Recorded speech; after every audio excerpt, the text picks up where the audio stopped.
Olá, eu sou Ana Paula News, brasileira, patriota, mãe, youtuber e olavista. Isto mesmo, hoje eu quero trazer um texto do nosso grande professor Olavo de Carvalho. O texto se chama Um Cadáver no Poder. E eu lerei neste vídeo a primeira parte dele publicada no Diário do Comércio, em 2015. E já fica o convite para você assistir a parte 2 deste vídeo e se inscrever no canal, e ativar o sininho para receber as notificações de vídeos novos.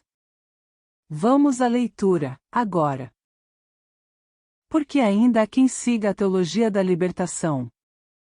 Aparentemente nenhuma pessoa razoável deveria fazer isso. Do ponto de vista teológico, a doutrina que o peruano Gustavo Gutierrez e o brasileiro Leonardo Boff espalharam pelo mundo já foi demolida em 1984 pelo então cardeal Joseph Ratzinger, 2 anos depois de condenada pelo Papa João Paulo II. Em 1994 o teólogo Edward Lynch afirmava que ela já tinha se reduzido a uma mera curiosidade intelectual. Em 1996 o historiador espanhol Ricardo de la Cierva, que ninguém diria mal informado, dava-a por morta e enterrada. Uma década e meia depois, ela é praticamente doutrina oficial em 12 países da América Latina. Que foi que aconteceu? Tal é a pergunta que me faz um grupo de eminentes católicos americanos e que, com certeza, interessa também aos leitores brasileiros. Para respondê-la é preciso analisar a questão sob 3 ângulos. 1. A TL é uma doutrina católica influenciada por ideias marxistas ou é apenas um ardil comunista camuflado em linguagem católica? 2. Como se articulam entre si a TL enquanto discurso teórico e a TL enquanto organização política militante? 3. Respondidas essas 2 perguntas pode-se então apreender a TL como fenômeno preciso e descrever a especial forma mentis dos seus teóricos por meio da análise estilística dos seus escritos. A primeira pergunta tanto o professor Lynch quanto o cardeal Ratzinger, bem como inumeráveis outros autores católicos, por exemplo, Hubert Lepargueur, ou Sobral Pinto, dão respostas notavelmente uniformes. Partindo do princípio de que a TL se apresenta como doutrina católica, passam a examiná-la sob esse aspecto, louvando suas possíveis intenções justiceiras e humanitárias, mas concluindo que, em essência, ela é incompatível com a doutrina tradicional da Igreja, e, portanto, herética em sentido estrito. Acrescentam a isso a denúncia de algumas contradições internas e a crítica das suas propostas sociais fundadas numa arqui desmoralizada economia marxista. Daí partem para decretar a sua morte, assegurando, nos termos do professor Lynch, que, embora ainda seja atraente para muitos estudiosos americanos e europeus, ela falhou naquilo que os liberacionistas sempre disseram ser a sua missão principal, a completa renovação do catolicismo latino-americano. Todo discurso ideológico revolucionário pode ser compreendido em pelo menos 3 níveis de significado, que é preciso primeiro distinguir pela análise e depois rearticular hierarquicamente conforme algum desses níveis se revele o mais decisivo na situação política concreta, subordinando os demais. O primeiro é o nível descritivo, no qual ele apresenta um diagnóstico, descrição ou explicação da realidade ou uma interpretação de alguma doutrina anterior. Neste nível o discurso pode ser julgado pela sua veracidade, adequação ou fidelidade, seja aos fatos, seja ao estado dos conhecimentos disponíveis, seja a doutrina considerada. Quando o discurso traz uma proposta definida de ação, pode ser julgado pela viabilidade ou conveniência dessa ação. O segundo é o da autodefinição ideológica, em que o teórico ou doutrinador expressa os símbolos nos quais o grupo interessado se reconhece e pelo qual ele distingue os de dentro e os de fora, os amigos e os inimigos. Neste nível ele pode ser julgado pela sua eficácia psicológica ou correspondência com as expectativas e anseios da plateia. O terceiro é o da desinformação estratégica, que fornece falsas pistas para desorientar o adversário e desviar antecipadamente qualquer tentativa de bloquear a ação proposta ou de neutralizar outros efeitos visados pelo discurso. No primeiro nível, o discurso dirige-se idealmente ao observador neutro, cuja adesão pretende ganhar pela persuasão.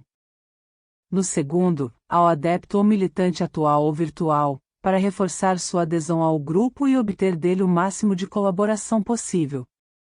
No terceiro, dirige-se ao adversário, ou alvo da operação. Praticamente todas as críticas de intelectuais católicos à teologia da libertação limitaram-se a examiná-la no primeiro nível. Desmoralizaram-na intelectualmente, provaram o seu caráter de heresia e assinalaram nela os velhos vícios que tornam inviável e destrutiva toda proposta de remodelagem socialista da sociedade. Se os mentores da TL fossem católicos sinceramente empenhados em renovar o catolicismo latino-americano, ainda que por meios contaminados de ideologia marxista, isso teria bastado para desativá-la por completo.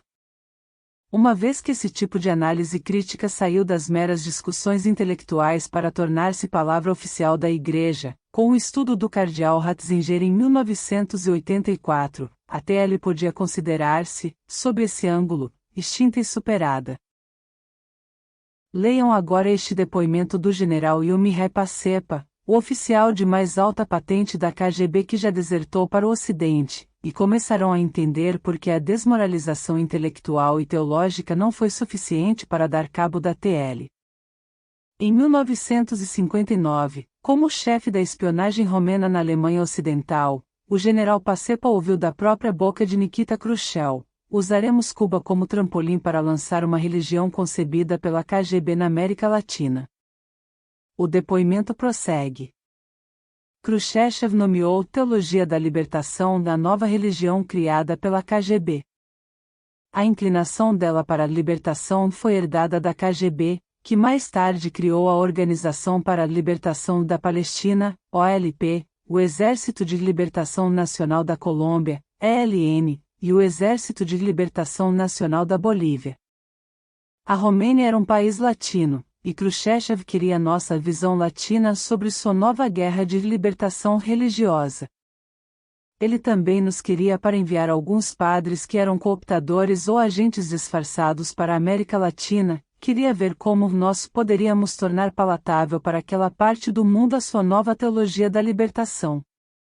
Naquele momento a KGB estava construindo uma nova organização religiosa internacional em Praga, chamada Christian Peace Conference, CPC, cujo objetivo seria espalhar a teologia da libertação pela América Latina. Em 1968, o CPC, criado pela KGB, foi capaz de dirigir um grupo de bispos esquerdistas sul-americanos na realização de uma conferência de bispos latino-americanos em Medellín, na Colômbia. O propósito oficial da conferência era superar a pobreza. O objetivo não declarado foi reconhecer um novo movimento religioso, que encorajasse o pobre a se rebelar contra a violência da pobreza institucionalizada, e recomendá-lo ao Conselho Mundial de Igrejas para aprovação oficial. A Conferência de Medellín fez as duas coisas.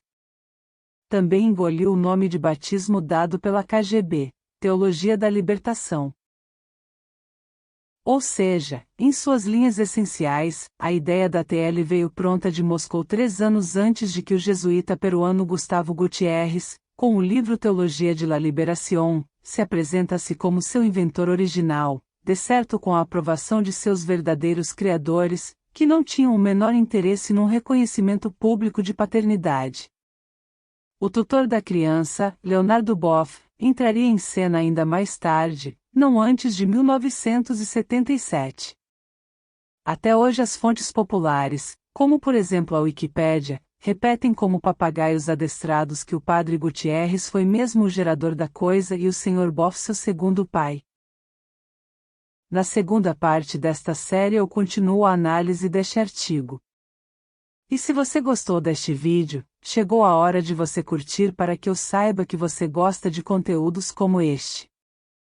E assim, eu me organize para produzir mais dele. Um beijinho da Ana Paula e até o próximo vídeo.